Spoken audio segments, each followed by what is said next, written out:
Assalamualaikum warahmatullahi wabarakatuh. Perkenalkan, nama saya Riflan Hamzah. Saya dari kelas C, semester 3, jurusan Manajemen Pendidikan Islam, Fakultas Ilmu Tarbiyah dan Keguruan, IAIN Sultan Amai Gorontalo.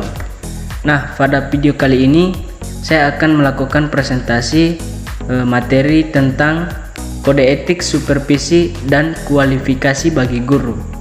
Nah, video ini merupakan tugas untuk pemenuhan UAS mata kuliah Etika Profesi Tenaga Kependidikan yang dosen pengampunya itu adalah Ibu Dr. Putriani El Maliki MPD. Nah, dari materi kode etik, supervisi, dan kualifikasi guru ini ada 3 hal yang akan saya jelaskan. Yang pertama, menjelaskan tentang kode etik guru. Kemudian yang kedua, apa itu supervisi pendidikan, dan yang ketiga, menjelaskan kualifikasi dan pembinaan guru. Nah, saya langsung masuk ke pembahasan pertama, yaitu definisi kode etik guru.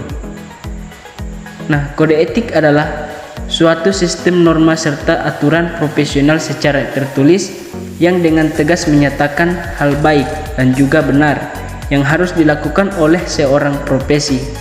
Nah, kode etik ini bisa juga diartikan sebagai pola aturan, tata cara, pedoman etis di dalam melakukan suatu pekerjaan.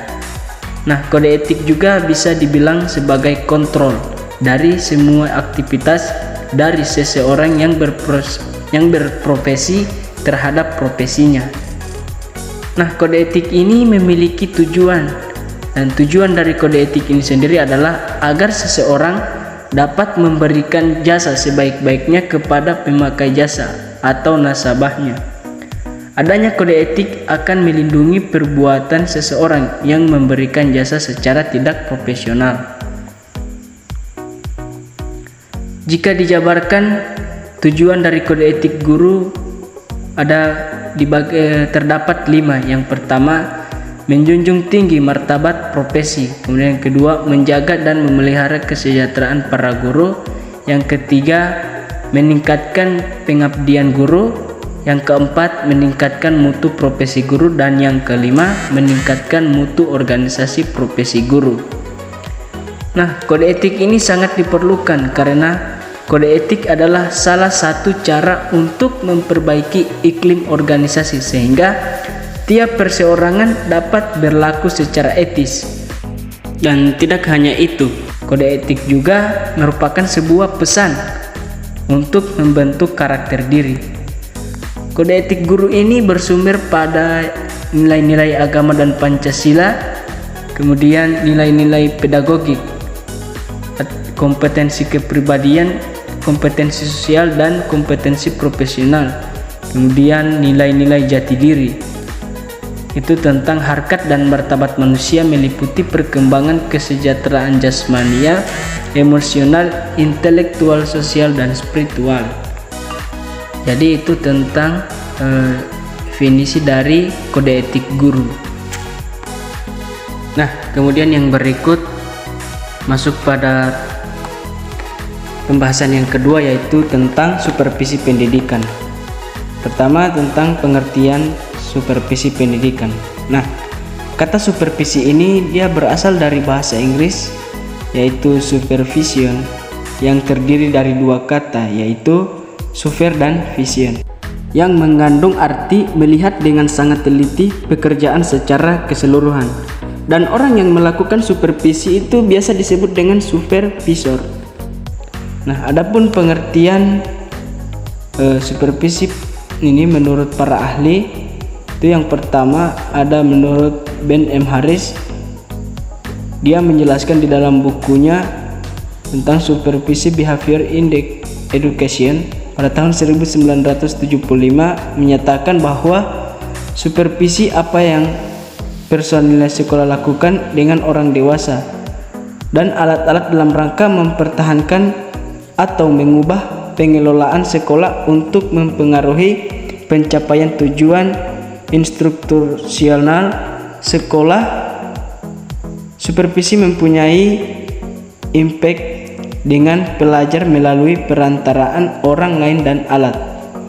Kemudian yang kedua, menurut Dr. Ngalim Purwanto, di dalam bukunya tentang administrasi pendidikan pada tahun 1979, ia menyatakan bahwa supervisi adalah aktivitas pembinaan yang direncanakan untuk membantu para guru dan pegawai sekolah lainnya dalam melakukan pekerjaan mereka secara efektif.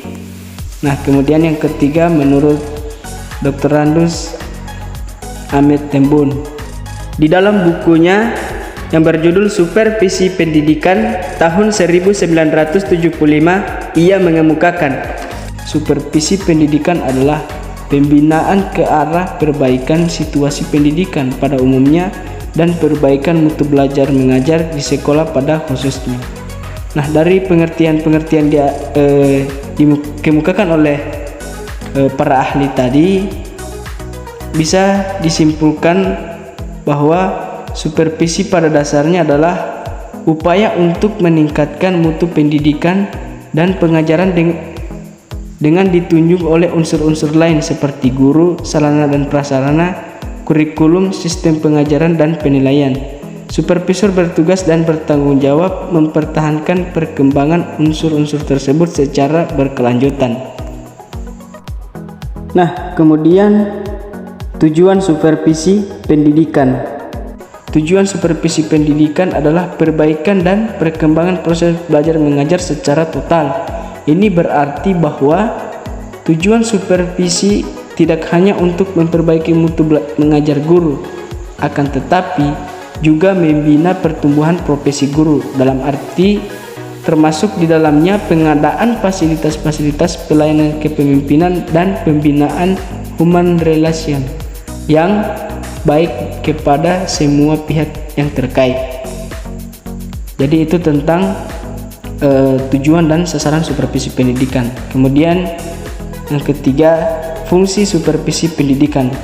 Nah, setelah mengetahui dan memahami tujuan dan sasaran supervisi, maka hal penting yang harus kita kuasai adalah para supervisor itu memiliki fungsi-fungsi secara garis besar, yaitu berfungsi dapat dikelompokkan dalam 3 bidang, yaitu dalam bidang pendidikan, dalam bidang pengawasan, dan dalam bidang pelaksanaan. Nah, jadi itu tentang supervisi pendidikan. Kemudian yang berikut, yang ketiga, yaitu kualifikasi guru. Nah, di dalam Kamus Besar Bahasa Indonesia, definisi kualifikasi guru adalah keahlian yang diperlukan untuk melakukan sesuatu atau menduduki jabatan tertentu. Nah, jadi kualifikasi mendorong seseorang untuk memiliki suatu keahlian atau kecakapan khusus. Nah, pelaksanaan sistem pendidikan selalu mengacu pada landasan pedagogik didaktik untuk melihat kualifikasi profesional guru dalam kesatuan paket, yakni pendidik, pengajar, dan pelatih, sebagai satu kesatuan operasional yang tidak dapat terpecah belah. Nah, yang termasuk dalam kategori kualifikasi profesional adalah guru yang baik, guru yang berhasil, dan guru yang efektif.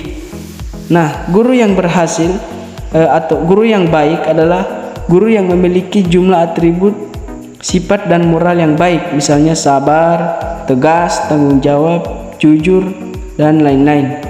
Nah, sedangkan guru yang berhasil adalah guru yang dapat menunjukkan kemampuan mengajarnya sehingga tujuan yang telah ditentukan dapat dicapai sebagai subjek belajar. Kemudian guru yang efektif adalah guru yang mampu memanfaatkan waktu dan tenaga yang sedikit tetapi dapat mencapai hasil yang memuaskan. Di samping itu, guru juga mampu menggunakan berbagai strategi dan metode pembelajaran yang berdaya guna dan berhasil. Sementara untuk guru profesional menurut Sehartian adalah guru yang memiliki kompetensi yang diperoleh melalui pendidikan dan latihan sehingga dapat melaksanakan tugasnya dengan baik. Kemudian yang terakhir tentang pembinaan guru.